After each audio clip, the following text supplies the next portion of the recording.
Here's how to make some Suffolk Puffs, or yo-yos as they're called in America. And they're these little gathered circles that make really lovely looking flowers.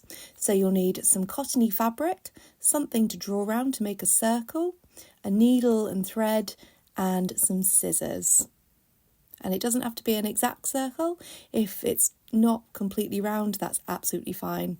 After you've cut it out, you're going to thread up your needle. Next, you do a basic running stitch around the whole of the outside of the circle. I would do this with a doubled up thread to make it stronger, and you don't want to go so close to the edge that the fabric will break through, and you don't want to go too far in. A couple of millimetres will be perfect. Once you get to the end of your needle, pull it through and keep going with the next bit, and it should ruche up and make like a kind of little bonnet type thing.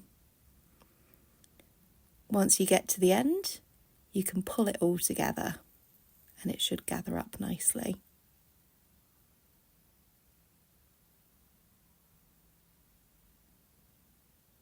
Next, we're going to flatten it down. So pull out the sides, push down the middle and stitch through the centre.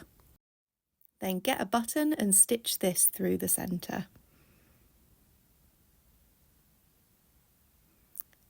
Do a good few stitches to secure it.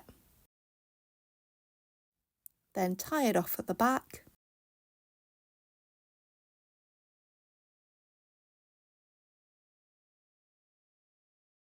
You can always put a few together, and then if you put a piece of dowel or similar in the middle, then you can plonk them into some grass and they'll look fantastic.